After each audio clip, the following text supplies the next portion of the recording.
Soy el depredador más despiadado de las montañas Taihang. Aunque mis métodos son crueles, la gente me venera con devoción, e incluso me considera el dios guardián de las montañas. Todo porque hace 100 años, durante mi tribulación, estuve a punto de inundar la aldea. Por suerte me di cuenta a tiempo, y con un breve pensamiento, a pesar de que llovía torrencialmente, logré disipar la tormenta al instante. En ese momento, la gente pudo verme serpentear entre las nubes. Mirad, es el dios guardián de las montañas que se ha manifestado. Como me veneraban como a un dios, la tormenta finalmente cesó. Luego les dediqué una mirada y desaparecí en las profundidades de la sierra. Desde entonces, durante un siglo, los aldeanos construyeron un templo en mi honor. Incluso esculpieron con esmero una enorme figura de serpiente, pero con el paso del tiempo, solo una persona queda que conozca mi verdadera forma. Ahora, mi último viejo amigo, Lin Yongxiang, está a punto de fallecer. Con el ánimo de despedirme, me deslicé sigilosamente hasta la orilla del arroyo. Aunque no temo a nada, aún me muestro cauteloso con los humanos. En ese momento, Lin Yongxiang, ya sin fuerzas, yacía en una silla de bambú. Su mente volvió instantáneamente a la gran inundación de aquel año. Aquel par de pupilas doradas se convirtió en la marca imborrable de su vida. Cuando yo muera, no sé si alguien recordará aún aquel templo, pensó con preocupación. Entonces el perro de la casa comenzó a ladrar con furia. Lin Yongxiang sintió algo en su corazón y se acercó lentamente hasta la orilla del arroyo. Yo emergí del agua, mostrando mi verdadera forma, y lo observé en silencio. Observé a aquel anciano en sus últimos momentos. Mi interior se agitó. Si él fallece, quizás nadie en este mundo me recordará. Lin Yongxiang levantó la mano con manos temblorosas, con la intención de tocarme. Cuando bajé mi cuerpo, no me abrazó, sino que se postró para adorarme. Hasta el final, no volvió a levantar la cabeza para mirarme. Me sentí un tanto desconcertado, sin saber qué había en mí que mereciera tal adoración. Después de un largo rato, el anciano levantó lentamente la cabeza y descubrió que yo ya había desaparecido. Sin embargo, frente a él había dejado un paño rojo del tamaño de un bebé. Regresé río abajo y trepé a un árbol bicentenario de la isla. Con la luz del sol filtrándose entre las rendijas, mi escama bermeja brillaba con un resplandor cristalino. A menudo medito en las ramas, preguntándome si soy un monstruo o una criatura divina. En estos 200 años, no solo no he tenido rivales, sino que tampoco he encontrado a ningún semejante. Las tribulaciones me han fusionado con las montañas, convirtiéndome en su portavoz. Luego comencé a presentir vagamente que algo importante estaba por suceder. En la isla del centro del lago, en plena noche, llegó una pequeña visitante. Una zorra blanca caminó sobre el agua y descubrió con espanto que en la isla reinaba un silencio absoluto, interrumpido solo por un estruendo ensordecedor, el roce de mis escamas. La zorra blanca se transformó en una mujer vestida de blanco. Luego se inclinó profundamente ante mí. Señor de las montañas Taihang, me he tomado la libertad de usar un arte de ilusión. Ruego que me perdone. No respondí de inmediato. ¿Por qué incluso criaturas como tú me llaman de esa manera? Al no obtener respuesta, solo pudo continuar suplicando con ansiedad. ¿Podrías dirigirte al norte de Taihang? Allí hay un tigre feroz.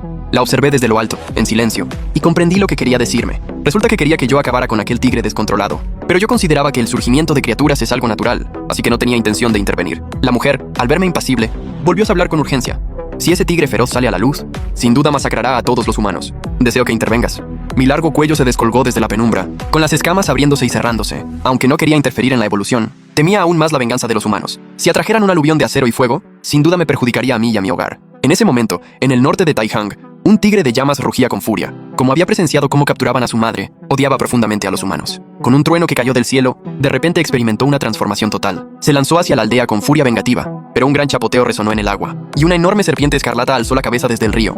Me alegré de haber llegado a tiempo, mientras la zorra blanca me seguía con visible conflicto. En realidad, el tigre feroz había salvado a la zorra en el pasado, por eso ella no soportaba verlo morir. El tigre sintió mi presión, y rugiendo cargó contra mí. En solo un instante, mi enorme cuerpo lo inmovilizó por completo. Justo cuando me disponía a devorar su esencia, la zorra blanca gritó: «Oh, gran dios de las montañas, podría perdonarle la vida». La miré con frialdad esperando su oferta. Estoy dispuesta a cambiar mi camino de cultivo por su vida. Antes de que pudiera aceptar, un vínculo invisible ya se había establecido. Luego ella recitó palabras sagradas, que eran su propia práctica espiritual. Al terminar, la zorra se transformó en una luz blanca que se disipó sobre mis escamas. Las montañas habían aceptado el trato en mi lugar. No tuve más remedio que soltarlo. Entonces le dije al tigre: «Si insistes en tu camino, puedes irte, pero debes saber que su senda de cultivo se ha perdido en vano». El tigre, completamente despojado de su arrogancia, bajó la cabeza y contempló a la zorra inconsciente. Añadí: «Chen Yan, este es el nombre que ella te ha dado». Me di la vuelta y me sumergí en el río.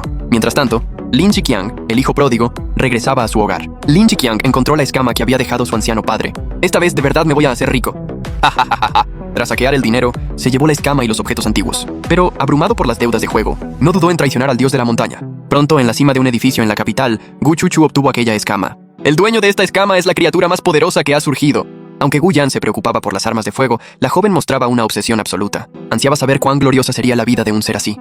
Días después, Lin Zhiqiang guió a decenas de personas de regreso a la aldea. Llevaban cofres de madera a la espalda y eran dirigidos por Gu Chuchu hacia las montañas. En ese momento, yo acababa de presenciar en una cueva la maduración del capullo de una orquídea. No me apropié del tesoro, sino que lo dejé para otras criaturas. Al regresar a la isla, Tingan ya me esperaba. «Ha llegado un grupo de intrusos a las montañas.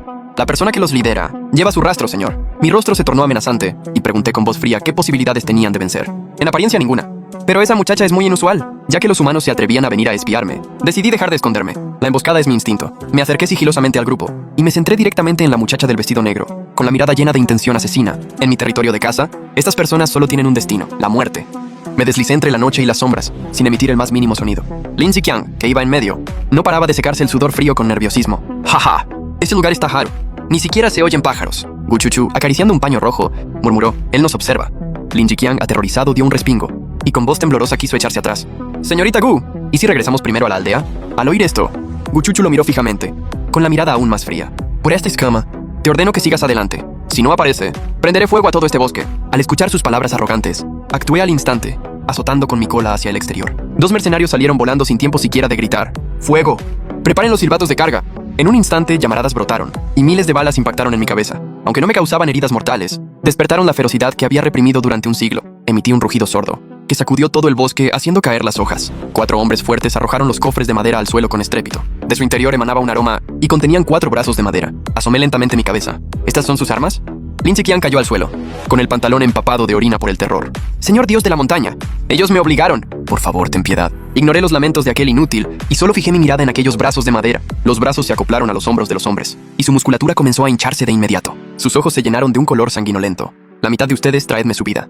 Unos instantes después, contemplé con frialdad los restos esparcidos por el suelo. Los 3 supervivientes de aquella mitad habían perdido por completo la voluntad de lucha. Solo Gu Chuchu permanecía inmóvil. ¿Qué? ¿Acaso crees que esta es la última carta que tiene mi familia Gu? Bestia, ¿te has parado a pensar en las consecuencias de tocar a alguien de la sangre de los Gu?